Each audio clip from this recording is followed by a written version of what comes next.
안녕하세요. 림쌤의 10분 역사에 오신 걸 환영합니다. 저는 여러분의 역사학습 가이드 림쌤입니다.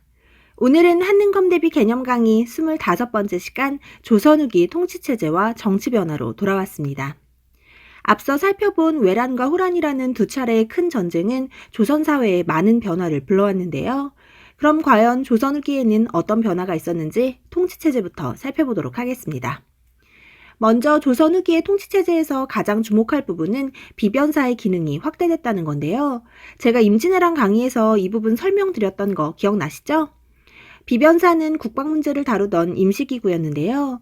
국방 문제가 심각해지며 점차 상설기구로 그 기능이 확대되고 조선 후기에는 국가의 주요 정책을 논의하고 결정하는 기구로 자리 잡게 됩니다. 이렇게 비변사의 기능이 강화됨에 따라 의정부와 육조의 기능은 당연히 약화됐겠죠? 또한 군사제도도 개편되는데요.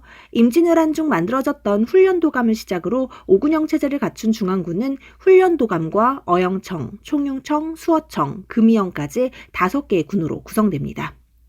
이 중 3청은 인조 때 만들어지고요. 금이영은 숙종 때 만들어진 겁니다. 그리고 지방군인 소고군 기억나시죠? 소고군은 병농일치제를 원칙으로 평상시에는 농사를 짓다가 위급시 군대가 되는 예비군적 성격을 띠고 있으며 양반부터 천민까지 모두 포함되지만 차츰 천민이 대다수를 차지하게 됩니다. 이처럼 조선의 통치체제에 많은 변화가 생겼는데요. 정치의 변화 역시 빼놓을 수 없겠죠? 16세기부터 정권을 장악한 사림들의 붕당정치 기억나시죠?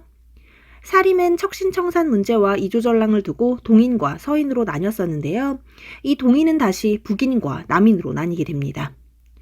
이렇게 동인이 또 한 번 분열된 건 정여립이라는 인물 때문인데요.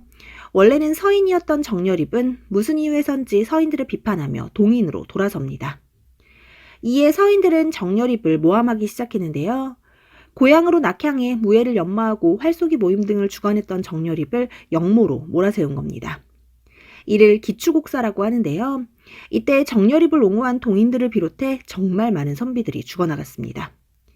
앞서 배웠던 4번의 사화 때 죽은 사람을 다 합쳐도 이때 죽은 선비들보다 더 적다고 하니 말 다 했죠? 이러한 피바람을 일으킨 장본인이 누군지 아세요? 바로 조선 후기 가사문학의 대가인 정철입니다. 관동별곡, 삼위인곡 다들 한 번쯤은 들어보셨죠? 수려하고 아름다운 글을 썼던 정철의 또 다른 모습이네요. 근데요, 사람 일 알 수 없다고 이 정철이 선조에게 세자책봉을 건의하거든요. 이를 건저이라고 하는데요. 이때 선조가 버럭 화를 내면서 정철을 파직하고 유배를 보내버립니다.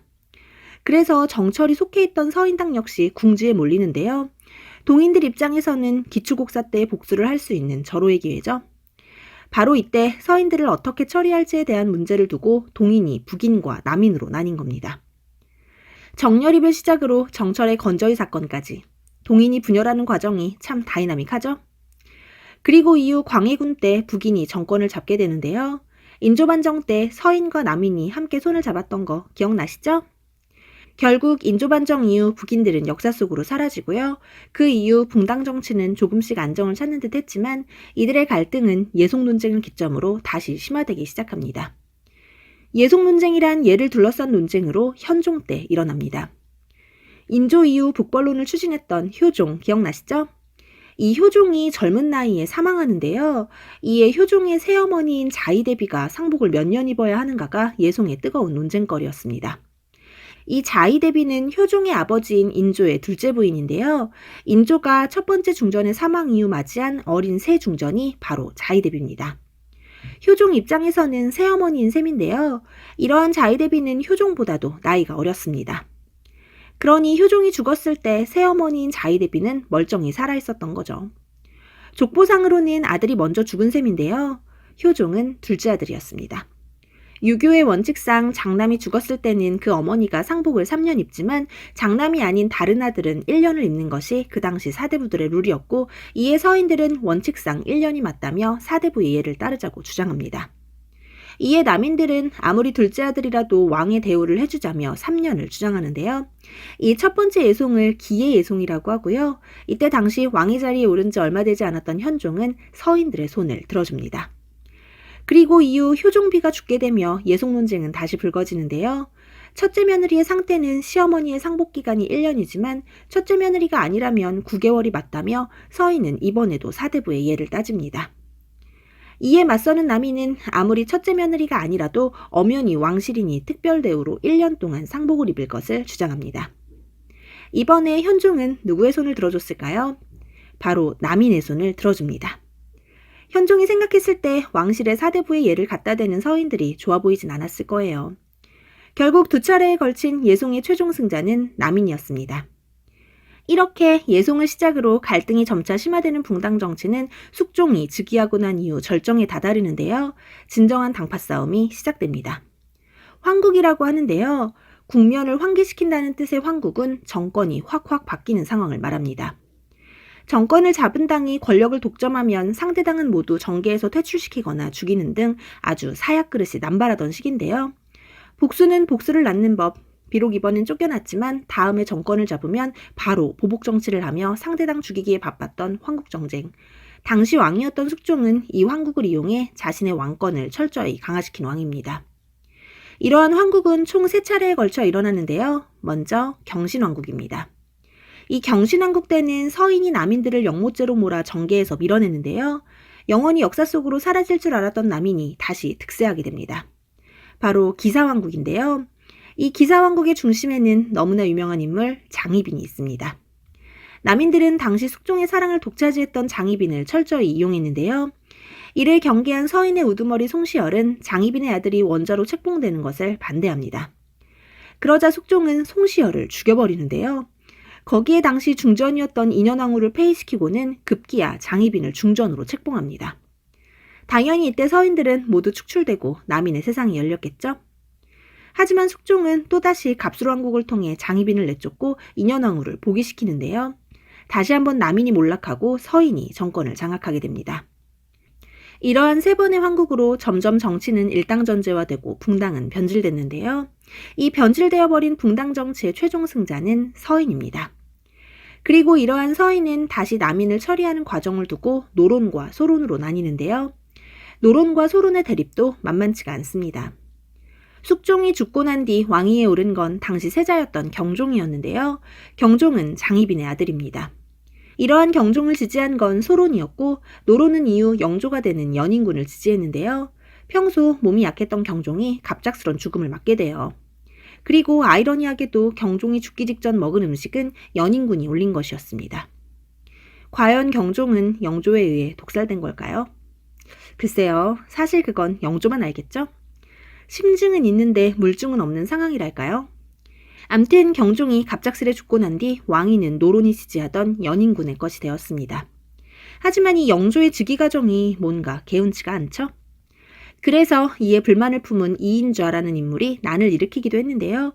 이 난이 무신년에 일어나서 이를 무신난이라고 부르기도 합니다. 그래도 결국 왕이 된 영조는 강력한 왕권을 자랑하며 정조와 함께 조선 후기 태평성대를 이끈 인물인데요. 이러한 영조는 당파 싸움을 금지하는 탕평 정치를 실시합니다. 이 영조의 탕평 정치를 완론 탕평이라고 하는데요. 이는 붕당의 존재 자체를 인정하지 않는 정치를 말합니다. 지금 보여드리는 이 그림은 영조의 초상화인데요. 보시면 연세가 지긋해 보이시죠? 영조는 실제로 조선에서 가장 오래 산 집권 기간이 가장 길었던 왕입니다. 아무래도 신하들보다도 나이가 훨씬 많다 보니 왕권이 강할 수밖에 없었는데요. 이러한 영조는 붕당 정치의 뿌리를 뽑기 위해 붕당의 근간이 되는 서원을 대폭 정리하고 최초 붕당 정치의 원인이었던 이조전랑의 권한을 크게 약화시킵니다. 그리고 성균관에 탕평비를 세워 자신의 주장을 확고히 합니다만 영조의 이러한 노력에도 붕당이 완전히 사라지지는 않습니다. 그리고 영조는 탕평정치 말고도 많은 업적을 가지고 있는데요. 민생을 안정시키기 위해 세금을 감면시켜주는 균역법을 실시합니다. 이 균역법은 제가 나중에 다시 한번 설명드릴게요.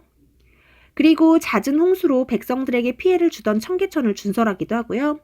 첩자손의 차별을 완화하고 가혹한 형벌의 금지, 사형수의 삼심제 적용 등 여러 정책들을 시행해 민생을 돌봅니다. 또한 신문고를 부활시켜 백성들의 목소리에 귀 기울이고요. 법전인 속대전을 편찬하기도 합니다.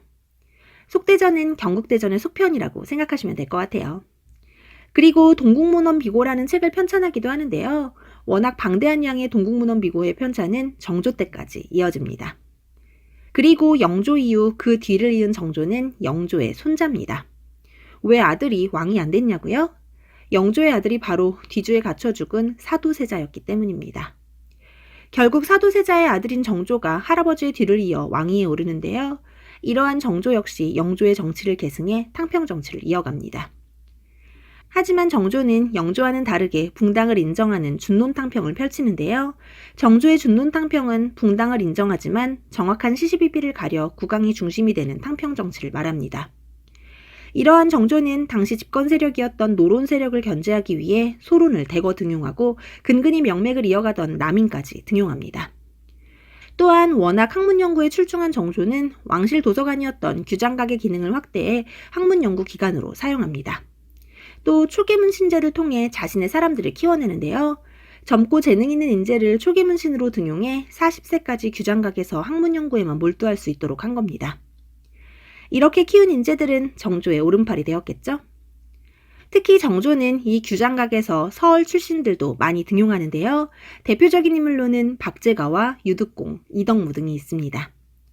또한 왕권을 뒷받침하기 위해 군사력도 확보하는데요. 자신의 친위 부대인 장용영을 설치하고요.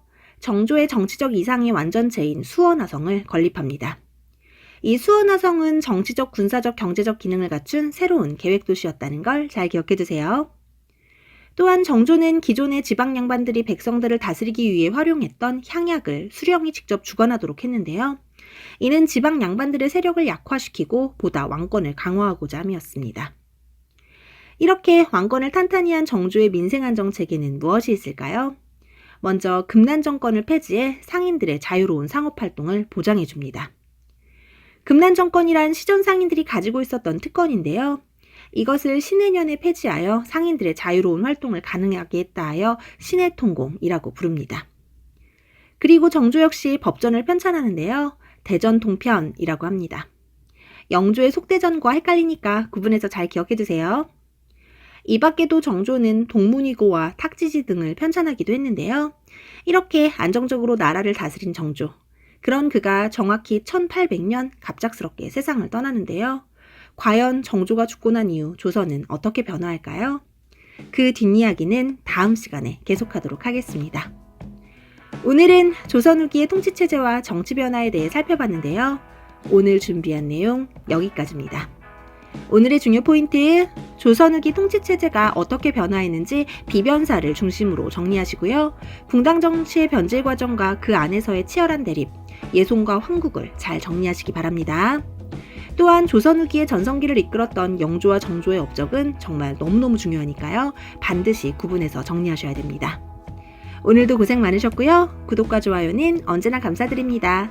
그럼 안녕! 뿅!